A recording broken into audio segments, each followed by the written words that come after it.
ভাই আমাদের অনেক দর্শক আমাদেরকে অনেক কমেন্ট করেছেন, তারা অনেক প্রশ্নের উত্তর জানতে চেয়েছেন। তো সবার উত্তর তো আর আমরা কমেন্টে রিপ্লাই দিতে পারি না, তাই আমরা ভাবলাম একটা প্রশ্ন উত্তর এপিসোড চালু করে ফেলি। স্পেনে প্রবেশ করার পর যে গড়ের অ্যাড্রেস বা এনপাদ্রনামেন্ট বানাতে হয়, সেইটা বানাতে কতদিন সময় লাগে এবং কত টাকা লাগতে পারে, এই বিষয়ে ভাই আমাদেরকে একটু ধারণা দেন। ভাই নতুন অবস্থায় স্প্যানিশ ভাষা পারি না, শুধু ইংলিশ আর আরবিক আর হিন্দি পারি, সেক্ষেত্রে কি আমি ফুড ডেলিভারির কাজ করতে পারবো আর কাস্টমার কি ইংলিশ বুঝে? আসসালামু আলাইকুম ভিউয়ার্স, ওয়েলকাম টু লেলো পাইসা। কেমন আছেন সবাই? আশা করছি সবাই ভালো আছেন এন্ড আলহামদুলিল্লাহ আপনাদের দুআয় আমিও ভালো আছি। তো গাইস, আজকের ভিডিওর টপিক হচ্ছে আমাদের অনেক ভাই অনেক কিছু কমেন্ট করেছিলেন, সেই কমেন্টের রিপ্লাই আমরা দেব। অনেক ভাই অনেক প্রশ্ন করেছেন, স্পেনের অনেক সিস্টেম তারা জানতে চায়, তো সব প্রশ্নের উত্তর তো আর কমেন্টে দেওয়া যায় না। তো আজকে আমাদের সাথে আছেন আমাদের সবার প্রিয় মাসুম ফারাবি ভাই। তো মাসুম ফারাবি ভাইয়ের কাছ থেকে আজকে আমরা বিস্তারিত জানবো। আসসালামু আলাইকুম ভাই। ওয়ালাইকুম সালাম, কেমন আছেন ভাই? জি ভাই আলহামদুলিল্লাহ ভালো আছি। ভাই আপনি কেমন আছেন? আলহামদুলিল্লাহ ভাই ভালো আছি। আচ্ছা ভাই, আপনার কাছে আমাদের কিছু প্রশ্ন থাকবে। আমাদের দর্শকরা অনেক কিছু প্রশ্ন করেছিলেন, তারা স্পেনের বিষয়ে অনেক কিছু জানতে চায়। তো আমরা নতুন একটি এপিসোড চালু করেছি, এই ভিডিওতে আমরা সব কিছু জানিয়ে দিব। যারা যারা প্রশ্ন করেছিলেন সব প্রশ্নের উত্তর আমরা দিয়ে দিব। তো মাসুম ভাই, আমাদের অনেক ভাই তো অনেক কিছু প্রশ্ন করেছেন, আপনি আমাদেরকে একটু সময় দিতে হবে, আপনি আমাদেরকে আজকে সব প্রশ্নের উত্তর দিতে হবে। আপনি কি আমাদেরকে সময় দিতে পারবেন? ইনশাআল্লাহ ভাই, আমি আছি আপনার লগে। আর যারা যারা কমেন্ট করছেন ইনশাআল্লাহ আমি ট্রাই করব সবার কোয়েকশনের আনসারটা দিতাম। ওকে ভাই, আপনাকে অসংখ্য অসংখ্য ধন্যবাদ। তো প্রথম প্রশ্ন হচ্ছে আপনার কাছে সৌরভ ভাই, উনি দুবাই থেকে প্রশ্ন করেছেন। ভাই ভালো আছেন? আমি দুবাইয়ে বুরকার কাজ করি, আমি ওখানে ট্রেইলারই কাজ করি। তো আমি কি স্পেনে আসলে এই ট্রেইলারই কাজ করতে পারবো বা এটার সিস্টেম কীরকম, এই বিষয়ে আপনি আমাদেরকে একটু অভিজ্ঞতা দেন। অবশ্যই অবশ্যই ভাই, এই যে কাজ জানো, এই কাজের কিন্তু ডিমান্ড আছে স্পেন। টেইলারি কাজের ডিমান্ড আছে, কাজের অনেক ডিমান্ড আছে। ওইটাতে পাকিস্তানি অনেক অনেক ভাই আছে, ওদের নিজস্ব দোকান আছে ওইখানে। জি, যেমন ধরেন আপনি একটা কাপড় কিনছেন, ওইটা বড় হয়ে গেছে, এখন এটা ছোট করাবেন, যাবেন টেইলারে। বা বাঙালি যে মহিলা বা পাকিস্তানি যে মহিলারা আছে না, ওইটা ড্রেস বানায়, আনরেডি ড্রেস, অনেক চাহিদা আছে ওইখানে। তো সর্বোচ্চ এখানে 2টা থেকে 3টা সর্বোচ্চ আমার জানা মতে ট্রেইলার আছে।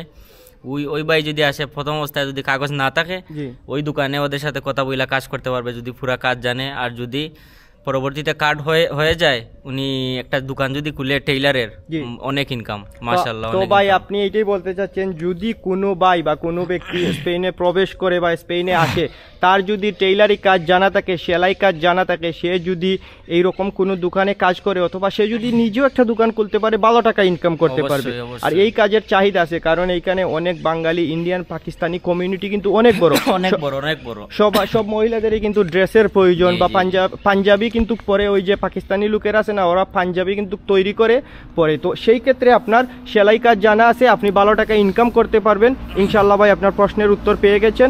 ইব্রাহিম নামের এক ভাই কমেন্ট করেছেন, স্পেনে প্রবেশ করার পর যে গড়ের অ্যাড্রেস বা এনপাদ্রনামেন্ট বানাতে হয়, সেইটা বানাতে কতদিন সময় লাগে এবং কত টাকা লাগতে পারে, এই বিষয়ে ভাই আমাদেরকে একটু ধারণা দেন।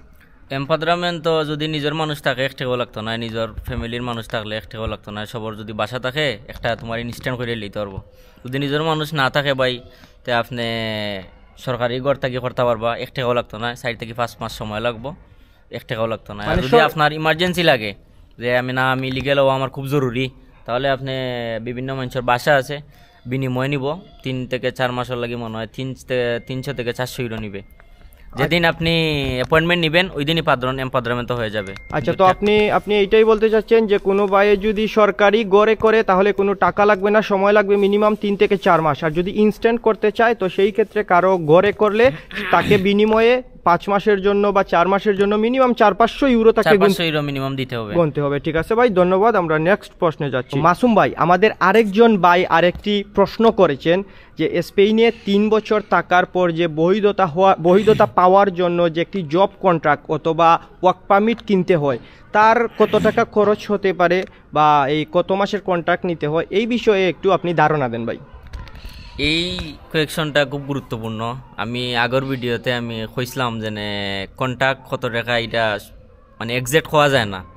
কারণ বাইর যে ভাই আইতাছে, এইটা তাই না, যদি নিজের মানুষ থাকে, এই গান ধরেন আপন মামা, আপন ভাই বা আত্মীয় স্বজন। আত্মীয় স্বজন, এটার হিসাব আলাদা। জি এখন আপনার যদি কেউ কোনো আত্মীয় স্বজন স্পেনে বা বার্সেলোনায় যদি না থাকে, জি আপনি কন্ট্যাক্ট মিনিমাম 8-10 থেকে 12,000 টাকা আপনি মানে রেডি রাখতে হবেন। মানে 8 এতে থেকে যদি 10-12 হাজার ইউরো ইউরো আপনি রেডি রাখতে হবেন। জি। এতে আপনার যদি 5,000ও যায় প্রবলেম নাই, আবার 8,000ও গেলে প্রবলেম নাই, বাট 10 থেকে 12,000 নিচে আমার জানা মতো 10 থেকে 12,000 রাখতে হয় পকেটে, কাগজ করতে গেলে ওইটা জি। খরচ হয়। জি কারণ শুধু কন্ট্যাক্ট না, আরও খরচ আছে, পুলিশ ক্লিয়ারেন্স সামথিং, আরও বহু খরচ আছে। আচ্ছা, তাইলে আমি একটু ক্লিয়ার করে বলে ফেলি, আপনি এইটাই বলতে চাচ্ছেন যদি কোনো ভাই স্পেনে প্রবেশ করার পর সে 3 বছর স্টে করার পর বৈধতা পাওয়ার জন্য যেই ওয়ার্ক পারমিটটি নিতে হবে, সেই ওয়ার্ক পারমিটটি নেওয়ার জন্য তাকে মিনিমাম 8,000 থেকে 12,000 ইউরো পর্যন্ত রাখতে হবে। রাখতে হবে। সেটা ওই কন্ট্যাক্টের বা ওয়ার্ক পারমিটের প্রকারভেদে কম বেশ হতে পারে, হতে পারে। তবে তাকে মিনিমাম 10,000 ইউরো তার কাছে রাখতে হবে, ক্যাশ থাকতে হবে। ক্যাশ থাকতে হবে।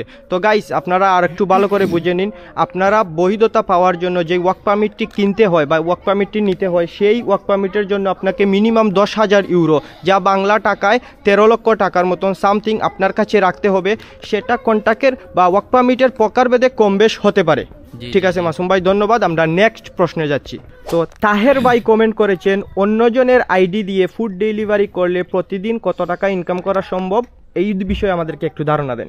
একটা তো নিজের উপরে ডিপেন্ড করে। এখন আপনি যদি কাম করেন 12 ঘন্টা 13 ঘন্টা, আপনি পার ডে 100 ইউরো করতে পারবো। এখন আপনি যদি 5 ঘন্টা কাম করেন তো আপনি 30 থেকে 40 ইউরো করতে পারবো। আচ্ছা, তো সে যদি প্রতিদিন 100 টাকা ইনকাম করে তাহলে এটা কীরকম হবে?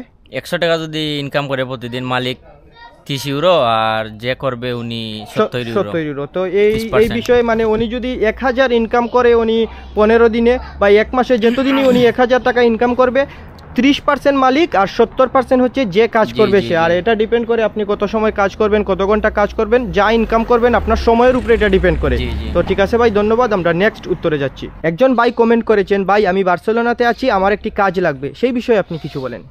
ওইটা তো ভাই গুরুত্বপূর্ণ কোয়েকশন, ওটার আনসার দেওয়া তো বড় ডিফিকাল্ট। কারণ গরো বইয়া তো খাম কেউ দিত নাই না। আপনি বার্সেলোনা আসইন, অনেক মানুষ ট্রাই করা বার্সেলোনা আইতা, কিন্তু ফাররা না, বহুত ট্রাই করা। কারণ আপনি বার্সেলোনা তাকিয়া কমেন্ট করেন যদি কাজ লাগবো, তে তো হইতো নাই। আপনি গড় থাকি বাড়াইন, যেখানে মানুষের ডেলিভারি করেন ওখানে যাইন, সবার লগে পরিচিত হইন, এমনিও আইডি মিলবো। আইডি যদি মিলে না, বিভিন্ন সুপার মার্কেট আছে, বাঙালি, পাকিস্তানি, এশিয়ার সুপার মার্কেট আছে, প্রত্যেকটা দোকানও আপনার নাম্বার দিয়ে আইন, ভাই কাজ লাগবো, কাজ লাগবো। একটা না একটা কল আইব, 15 দিন 1 মাসের ভিতরে একটা কল আইব, আশা করি। কেউ তো ইলা বেকার থাকে না। আপনি গরো বইয়া তো খামর চাহিদা করলে খাম তো গরো নিয়ে কেউ দিত না। ঠিক আছে ভাই, আপনাকে ধন্যবাদ। ভাই আপনি অবশ্যই বাহিরে যাবেন বা সবার সাথে পরিচয় হবেন, কাজের জন্য খোঁজ খবর নেবেন, ইনশাল্লাহ আপনার একটা ব্যবস্থা হয়ে যাবে। ধন্যবাদ। শাহ হাবিব নামের একজন ভাই কমেন্ট করেছেন, ডিএসএলআর ক্যামেরা দিয়ে ফটোশুটের কাজ করলে বিচে কেমন টাকা ইনকাম করা যাবে সেই বিষয়ে একটি ভিডিও দেন। ভাই এখন আপনি এই বিষয়ে একটু বলেন যে ডিএসএলআর দিয়ে যদি কোনো ভাই সাগরে ছবি তুলে অথবা ডিএসএলআরের ফটোগ্রাফির কাজ করে, সেই ক্ষেত্রে তার কত টাকা ইনকাম হবে এবং সে কিভাবে এই কাজটি করতে পারবে, আমাদেরকে একটু জানান ভাই। এই যে খাম কইছেন ভাই, এই খামর তো চাহিদা স্পেন নাই। এই খামর চাহিদা স্পেন নাই, কারণ সবেও ফোন দি বা পার্সোনাল ক্যামেরা থাকে কেন। আর এর বাদেও যদি চাহিদা যদি তাইকেও থাকে, আপনি যদি ইলিগেলভাবে সাগরও কাম করেন, কারণ সাগরে সবসময় ম্যাক্সিমাম টাইম ন্যাশনাল চেকপোস্ট থাকে। যদি ন্যাশনালে বাই চান্স ধরে আপনার ফিঙ্গার নেয় তারা, আপনি যখন লিগেল হইবা, লিগেলের সময় 500 থেকে 600 ইউরো আপনি ফাইন দিয়ে লিগেল হইতে হইবা। এর আগে আপনার কাগজ হইতো না। তো আপনি এইটা বলেন, সেই ভাই চাচ্ছে যে ডিএসএলআর দিয়ে সাগরের ছবি তুলতে অথবা ফটোগ্রাফির কাজ করতে, তো সেটা কিভাবে বৈধতা হবে না অবৈধ হবে? এটা অবৈধ ভাই, এটা অবৈধ, ইলিগেল, এটা ডিরেক্ট ইলিগেল। তো ভাইকে আমি বলবো, আপনি ডিএসএলআর দিয়ে যদি কাজ জানেন সেক্ষেত্রে আপনি ফটোগ্রাফির এই একটা কোর্স করতে পারেন, আপনি সরকারিভাবে কাজ করতে পারেন। কিন্তু আপনি যদি অবৈধভাবে আপনি যদি সাগরে ছবি তুলেন আর পুলিশ আপনাকে ধরে, আপনার বৈধতা পেতে বা লিগেল হতে সমস্যা হবে এবং সাথে সাথে ন্যাশনাল পুলিশ আপনাকে ফাইন দিয়ে দিবে। আশা করি আপনার প্রশ্নের উত্তর পেয়ে গেছেন। আর গাইস, আপনাদের কাছে একটি রিকোয়েস্ট রইল, আপনারা যারা এই মুহূর্তে ভিডিওটি দেখতেছেন, আপনারা ভিডিওতে অবশ্যই একটি লাইক দিয়ে দিবেন। আর আপনাদেরকে অসংখ্য ধন্যবাদ যারা আমাদের চ্যানেলে সাবস্ক্রাইব করেছেন।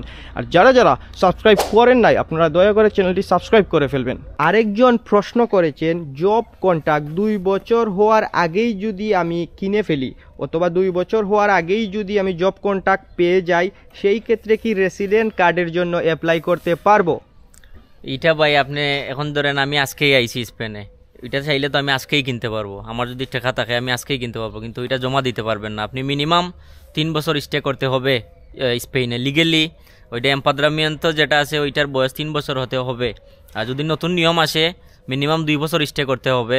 এরপরে আপনি এমপাদ্রামেন্টর স্টলি তোলার পরে আপনি ওই কন্ট্রাক্ট কিনতে হবে। মানে আপনি এইটাই বলতে চাচ্ছেন যদি 2 বছরের আগে বাই কন্ট্রাক্ট কিনে ফেলে সেক্ষেত্রেও লিগেল হওয়া যাবে না, না হলে তো এখানে হাজার হাজার মানুষ আছে, সবারই কিন্তু টাকা পয়সা আছে, সবাই ওয়ার্ক পারমিট কিনে কিনে আছে 20 থেকে 30,000 এটা পকেটে নিয়ে বসে আছে, কিন্তু এই সিস্টেমের কারণে লিগেল হতে পারছে না। আপনাকে মিনিমাম 3 বছর এই দেশে স্টে করতে হবে, তারপর আপনি জবের যে কন্ট্রাক্ট আছে বা ওয়ার্ক পারমিট নিয়ে লিগেল হতে হবে। জি, আরেকটা কথা বলে ফেলি, ফ্রান্স পর্তুগালে মোটামুটি ইলিগেল অনেক কিছুই হয়, আমি নিজেই গেছি, দেখছি, ভিজিটে গেছিলাম।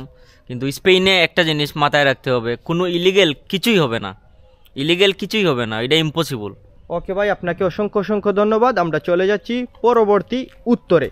এমডি তাহের ভাই কমেন্ট করেছেন, ভাই নতুন অবস্থায় স্প্যানিশ ভাষা পারি না, শুধু ইংলিশ আর আরবিক আর হিন্দি পারি, সেক্ষেত্রে কি আমি ফুড ডেলিভারির কাজ করতে পারবো? আর কাস্টমার কি ইংলিশ বুঝে? এই বিষয়ে মাসুম ভাই আপনি আমাদেরকে জানান। অবশ্যই অবশ্যই এটা পারবা, কারণ স্প্যানিশ ভাষা ফুড ডেলিভারি তত ইম্পর্টেন্ট নাই, খালি যদি গনাই কিলাইন আপনি সংখ্যা যদি কিলাইন আর কোনটা লাগতো না, খালি রেস্টুরেন্টের নিয়ে কোড দেখাইবা, খানি দিব, জাস্ট কাস্টমার ভাষাত নিয়া খানিটা পৌঁছে দিতা। মানে যদি ভাই স্প্যানিশ ভাষা নাও জানে, বেসিক যে বেসিক মাছ যেগুলা এগুলা জানলেই এটা করা যায়। আপনার তেমন বেশি স্প্যানিশ ভাষা লাগবে না, আপনি জাস্ট সংখ্যাগুলো শিখবেন, এবিসিডি এইগুলা শিখবেন, জাস্ট রেস্টুরেন্ট থেকে কোড দেখিয়ে রিসিভ করবেন আর কাস্টমারের ঘরে নিয়ে দিয়ে আসবেন, আপনার তেমন কোনো কথা বলতে হবে না। আর যখন আপনি কাজ করবেন আস্তে আস্তে সবকিছুই শিখে যাবেন।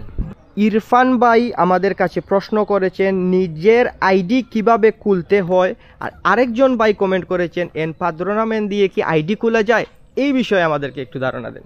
না ভাই, এমপাদ্রোনামেন্ট দিয়ে যদি আইডি খোলা যেত তাহলে তো সবাই আইডির মালিক থাকতো, পাসপোর্ট দিয়েই হয় না, ওইটা টেম্পোরারি, ওই দেশের যে টেম্পোরারি রেসিডেন্সটা পাবেন প্রথমে ওইটা দিয়েই হয় না, আপনার পার্মানেন্ট কার্ড লাগবে, 5 বছর পর যে কার্ড পাবেন পার্মানেন্ট কার্ড ওইটা লাগবে, ওইটার আগে আপনি মানে যারা ভাবতেছেন যে আমি এমপাদ্রোনামেন্ট অথবা আমি লিগাল হয়েই সাথে সাথে আমি গ্লোবো বা ডেলিভারির অ্যাকাউন্ট খুলে ফেলবো, সেইটা কোনোভাবেই পসিবল না, কারণ এইখানে ফুড ডেলিভারির অ্যাকাউন্ট খুলতে গেলে আপনাকে যে 5 বছরের পার্মানেন্ট কার্ড লাগে সেই কার্ড হওয়ার পর আপনি ডেলিভারির অ্যাকাউন্ট খুলতে পারবেন। 5 বছর পরে যে কার্ডটা দিবে লার্গা দুরাসিয়ন বলে স্পেনে, ওই কার্ডটা লাগবে, এর আগে আপনার অটোনোমা হবে না। অটোনোমা মানে ওইখানে যে আপনি বিজনেস করবেন ওই বিজনেসের একটা ডকুমেন্ট, ওই জিনিসটা না করতে পারলে আপনি আইডি করতে পারবেন। মানে আপনি এইটাই জানেন যে পর্তুগাল, ফ্রান্সে ওইগুলো অবৈধভাবে অ্যাকাউন্ট খোলা যায়, কিন্তু স্পেনে ইলিগাল কিছুই করতে পারবেন না, আপনি কোনোভাবেই পসিবল না। মানে এক কথায় সোজা কথা হচ্ছে 5 বছরের যে পার্মানেন্ট কার্ড এইটা পাওয়ার পর আপনি ফুড ডেলিভারির অ্যাকাউন্ট খুলতে পারবেন, এর আগে আপনি খুলতে পারবেন না, পাদ্রন পাসপোর্ট কিছু দিয়েই পারবেন না। এরকম যদি হইতো তাইলে সবাই আইডি খুলে ফেলতো। আশা করি আপনার প্রশ্নের উত্তর পেয়ে গেছেন। তো গাইস, আপনারা যারা স্পেনের সম্বন্ধে অনেক কিছু জানতে চান আপনারা অবশ্যই আমাদের এই ভিডিওতে কমেন্ট করবেন, আমরা আপনাদের সব প্রশ্নের উত্তর দিয়ে যাব। আর আমরা এটি নতুন প্রশ্ন উত্তর এপিসোড চালু করেছি, আপনারা প্রতি সপ্তাহে একটি অথবা 2টি ভিডিও আপনারা পেয়ে যাবেন প্রশ্ন উত্তর এপিসোড। আর গাইস, আপনারা যারা এখন পর্যন্ত চ্যানেলটি সাবস্ক্রাইব করেন নাই আপনারা দয়া করে চ্যানেলটি সাবস্ক্রাইব করে ফেলবেন। আর যারা ভিডিওতে লাইক দেন নাই আপনারা দয়া করে ভিডিওতে একটি লাইক দিয়ে দিবেন। কামরুদ্দিন নামের একজন ভাই প্রশ্ন করেছেন কোথাও কোনো ইনফরমেশন দিচ্ছেন না, উইদাউট আইডি কার্ড ছাড়া আরেকজনের আইডি দিয়ে কাজ করলে পুলিশ ধরলে কি কোনো সমস্যা হয়, কি নেগেটিভ দিকগুলো আছে এইগুলো একটু জানাবেন। তো মাসুম ভাই আপনি আমাদেরকে একটু উত্তর দেন এই ভাইয়ের প্রশ্নের। ওইটা ইম্পর্টেন্ট একটা কোয়েকশন, ভাই অনেক সুন্দর একটা কোয়েকশন করেছেন। এইটা ভাই যদি আপনি কোনো অবৈধ কাজ না করেন, ধরেন ড্রাগস বা গাঞ্জা এগুলা যদি আপনি না বেছেন, পুলিশে আইডি কখনো চেক করে না। আর রাস্তার সিগন্যাল যদি আপনি না মানেন, আপনি যদি লিগেল ওয়েতে রাস্তার সিগন্যাল মানেন, আপনার আইডি চেক করবে না, আইডি ওরা চেক করে না, ওরা জানে ইলিগেল মানুষ এই অ্যাকাউন্ট ভাড়া করে কাজ করে, ওরা যদি একটু ছাড় না দিত ওরা একদিনে ওরা সব উঠাই ফেলতো, মানে ওরা একটু ছাড় দেয় ওইটা। মানে যদি বাই ডেলিভারির কাজ করে অন্যজনের আইডি দিয়ে, সেক্ষেত্রে পুলিশ কখনোই চেক করে না যদি সে কোনো ক্রাইম না করে। এখন মনে করেন রাস্তার মধ্যে রেড লাইট আছে, ওই সিগন্যাল না মাইনা চইলা গেছে, সেই ক্ষেত্রে হয়তোবা চেক করলে করতে পারে, আর না হয় একটা ফাইন দিয়ে দিবে 100 থেকে 200 ইউরো। আর চেক করে না, আমার জানা মতো চেক করে না। আপনি অনায়াসেই অন্যজনের আইডি দিয়ে ফুড ডেলিভারি করতে পারবেন। আর যদি পুলিশের সন্দেহ হয় আপনাকে, যদি আপনি ড্রাগস ডিলার হন বা গাঞ্জা ওরা বেচা কিনা করেন, তাহলে আপনাকে অবশ্যই চেক করবে, আইডিও চেক করবে। আশা করি আপনার প্রশ্নের উত্তর পেয়ে গেছেন। রাফা ব্লগ নামের একজন কমেন্ট করেছেন এমপাদ্রোনামেন্ট এবং এসাইলের প্রক্রিয়া কি, এমপাদ্রোনামেন্টের পর কি এসাইল মারতে হয় বা এসাইল কখন মারতে হয় সেই বিষয়ে আপনি একটু ধারণা দেন। এমপাদ্রামেন্ট করার পরে এখন আর এসাইলেমর কোনো সিস্টেম নাই বা স্পেন এইটা তুলি লিছে, এটা বহুত আগে 6-7 মাস হয়ে যার। এখন আছে বলতে দালালে টেকা খাইব, কইব এসাইলেমর অ্যাপয়েন্টমেন্ট দিব, বাট এটা ফেক, টেকা মাইরা খাইব। মানে আপনি এইটাই বলতে চাচ্ছেন স্পেনে বর্তমানে কোনো এসাইলেমের কোনো সিস্টেম নাই, আর কোনো দালাল যদি বলে আমি এসাইল আপনাকে করে দিব সেই ক্ষেত্রে টাকাগুলো এটা জ্বলে যাবে, আপনার কাছ থেকে টাকা নিবে, বাট এসাইল হবে না। না, এসাইলের কোনো সিস্টেম নাই এখন স্পেনে। স্পেনে বর্তমানে এসাইলের কোনো সিস্টেম নাই। আপনি আশা করি আপনার প্রশ্নের উত্তর পেয়ে গেছেন। শ্রাবণ আহমদ নামের ভাই একজন কমেন্ট করেছেন মোবাইল সার্ভিসিং করলে কিভাবে কাজ করা যাবে অথবা কত টাকা ইনকাম করা যাবে সেই বিষয়ে আমাদেরকে একটু ধারণা দেন। মোবাইল সার্ভিসিং এর কাজেরও অনেক ডিমান্ড বা স্পেনে অনেকগুলো পাকিস্তানি বাঙালি দোকান আছে ওইখানে। আপনি যদি নর্মাল অবস্থায় কাজ করেন কাগজ ছাড়া আপনাকে রাখবে, কারণ স্প্যানিশ যারা আছে লোকাল ওরা কিন্তু কাগজ ছাড়া আপনাকে রাখবে না, কিন্তু ইন্ডিয়ান, বাংলাদেশি, পাকিস্তানি ওরা কাগজ ছাড়া রাখে। মিনিমাম আপনাকে 800 থেকে 900 ইউরো বেতন দিবে, হয়তো বা ছুটি একদিন দিবে যদি ভালো মালিক হয়। আর সে যদি যখন পেপারস হয়ে যাবে অথবা বৈধতা পেয়ে যাবে চাইলে নিজেই একটা মোবাইল সার্ভিসিং এর মোবাইল সার্ভিসিং এর দোকান দিতে পারবে, ওগুলাতে অনেক ইনকাম। তাহলে স্পেনে অনেক চাহিদা আছে মোবাইল সার্ভিসিং এর। আপনি যদি ভালো কাজ জানেন আর এইখানে আসার পর বৈধতা পেয়ে যান, আপনি অনায়াসই একটি দোকান খুলতে পারবেন, ভালো টাকা ইনকাম করতে পারবেন। অবশ্যই। তো ঠিক আছে ভাই, আজকে আমাদেরকে অনেক ইনফরমেশন দিলেন মাসুম ভাই, আপনাকে অসংখ্য অসংখ্য ধন্যবাদ। তো গাইস, আপনাদেরকে আরেকটি জিনিস বলি, আপনারা যারা যারা প্রশ্ন করবেন আপনারা এই ভিডিওর কমেন্টে আপনারা প্রশ্ন করবেন, আমরা উত্তর দেওয়ার চেষ্টা করব। আর আমরা প্রতি সপ্তাহে 2টি প্রশ্ন উত্তর এপিসোড আপলোড করব, আপনাদের সব প্রশ্নের উত্তর পেয়ে যাবেন। তো গাইস, আজকের মতো এই ভিডিও এখানেই সমাপ্ত করতেছি। তো সবাই ভালো থাকবেন, সুস্থ থাকবেন, দেখা হচ্ছে অন্য কোনো ভিডিওতে। আসসালামু আলাইকুম।